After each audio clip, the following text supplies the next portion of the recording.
ان اماموں کو فالو کرنے سے مسالک پیدا ہوئے ہیں، کیا ہمیں پھر بھی ان کو فالو کرنا چاہیے یا نہیں کرنا چاہیے؟ میں یہ سمجھتا ہوں کہ ان اماموں کو جو فالو کرتے ہیں یہ سوال آپ کو ان سے کرنا چاہیے. اور آپ یہ دوسری جو بات کر رہے ہیں نا، اس کے اندر ایک بات ہے. امام ابو حنیفہ رحمہ اللہ کو فالو کرنے والے تقلید جامد کے بھی قائل ہیں. یعنی وہ ایسی تقلید کرتے ہیں کہ وہ کہتے ہیں اس دائرے سے باہر نہیں نکلنا. جبکہ امام احمد ابن حنبل کے جو فالوورز ہیں، امام مالک کے جو فالوورز ہیں، یا امام شافعی کے جو فالوورز ہیں، ان کا دائرہ تقلید جامد کا نہیں ہے. ایک بات میں ضمنی طور پہ کہنا چاہتا ہوں، یعنی احناف کا دل نہیں دکھانا چاہتا، لیکن یہ بات جو فیکٹ ہے وہ یہ ہے کہ امام احمد ابن حنبل کی حدیث کی سب سے بڑی کتاب ہے مسند امام احمد. امام مالک کی موطا، امام مالک بخاری شریف سے پہلے سب سے زیادہ اوتھینٹک کتاب سمجھی جاتی تھی، اور بخاری شریف پوری میں موجود ہے 4 حدیثوں کے علاوہ. امام شافعی کے پاس کتاب ہے مسند شافعی حدیث کی. یہ تینوں امام ائمہ محدثین ہیں. اہل حدیث ان سے احادیث لیتے ہیں لیکن ان کے مقلد نہیں ہے. مقلد جو ہے نا، مقلد ہونا صرف ایک ہستی کو زیب دیتا ہے، وہ رسول اللہ صلی اللہ علیہ وسلم کی ذات ہے.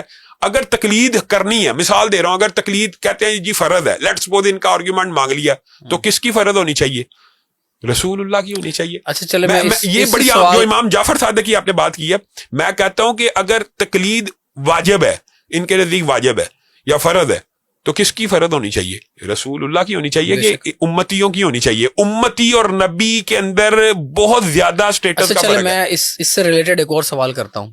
دیکھیں، نبی پاک صلی اللہ علیہ وسلم کی حدیث ہے کہ قیامت کے قریب علماء کرام اپنے حلیے سے پہچانے جائیں گے. آپ میرے سامنے کوئی بھی ایک عالم دین لے آئیں، اس کی شلوار دیکھ کے اور داڑھی دیکھ کے میں بتا دوں گا اس کا مسلک کیا ہے. نہیں، بہرحال میں نے یہ حدیث نہیں سنی، واللہ عالم ہے. دیکھیں، اب مجھے یہ بتائیں، میں اگر کسی سے پوچھوں کہ آپ کی داڑھی کا مسلک کیا ہے، یہ غیر اخلاقی سوال ہے، جبکہ داڑھی کا مسلک ہے.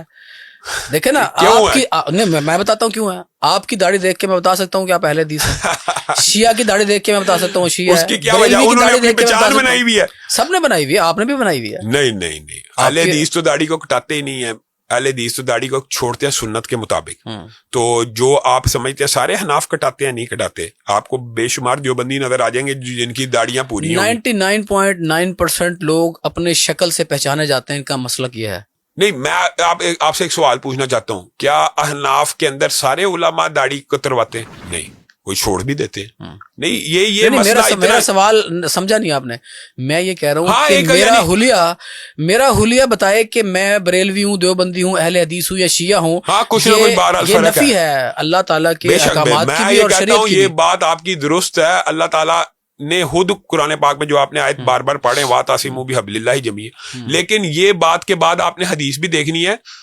یہ اس کے اندر وہ نہیں ہے عیب، لیکن رسول اللہ کی پیشین گوئی بھی تو سچ ہونی تھی نا کہ 73 فرقے بننے ہیں، اور ان میں سے ایک ہی فرقہ صحیح راستے پہ ہوگا. اس میں اللہ تعالیٰ کے رسول نے کسی کا نام نہیں لیا. سارے کہتے ہیں ہم ہی ہیں. نہیں، مان علیہ وصحابی، جس کے پاس یہ ہے، جو کام اتنا کرے جو رسول اللہ نے کیا اور صحابہ نے کیا، وہ فرقہ راہ راست پہ ہے. تو میں تو یہ کہتا ہوں یہ پیرامیٹر رسول اللہ نے بنایا نا، تو سب کے ہم ہیں. تو جو رسول اللہ نے کیا اور صحابہ نے کیا، دین کو جو یہاں تک محدود رکھتے ہیں وہ مان لیں. ہمارے ہاں تقلید جامد کی ایک بہت بری مثال ہے. اگر آپ سوال کریں علمی لیول کے اوپر، ایک طرف رسول اللہ کی حدیث ہے، ایک طرف امام کا قول ہے. کسی امام نے آج تک یہ کہا کہ میرے قول کو مانو، رسول اللہ کی حدیث کو چھوڑو. ہو سکتا ہے اس امام تک وہ حدیث نہیں پہنچی ہوگی، اس وقت اتنا ابلاغ نہیں ہے، کیونکہ وہ کہتا ہے جو میں کہہ رہا ہوں نا وہی قول ہے. اب بات سمجھیں. اب مثال دے رہا ہوں، یہ میں سمجھانے کے لیے کہہ رہا ہوں. اگر فقہ حنفی میں مدت رضاعت 2.5 سال ہے اور قرآن و سنت میں 2 سال ہے، اختلاف آ گیا تو کس کی طرف لوٹنا چاہیے؟ قرآن و سنت کی طرف لوٹنا چاہیے. کسی بھی مسئلے میں اگر اختلاف آ جاتا ہے، کسی بھی مسئلے میں، تو قرآن و سنت کی طرف رجوع کرنا چاہیے نا. بالآخر تو اس کو کہتے ہیں تقلید جامد سے بیداری ہونا. تقلید جامد نہیں ہونی چاہیے کہ بھائی اب امام کا قول آ گیا میں نے اسی کا ماننا ہے. رسول اللہ کا قول آ جائے تو امام کا چھوڑ دو. وہ کہتے ہیں نہیں، ہم امام کا اس لیے نہیں چھوڑیں گے، امام نے ریسرچ کیا ہے، امام نے تحقیق کیا. یہ ادھر اللہ کے سامنے نہیں چل رہا. میں تو اکثر یہ بات کہا کرتا ہوں، ایک بندہ ہاتھ نیچے باندھتا ہے اس نیت کی بنیاد کے اوپر کہ رسول اللہ نے نیچے باندھے ہیں، تو اس کا عقیدہ درست ہے.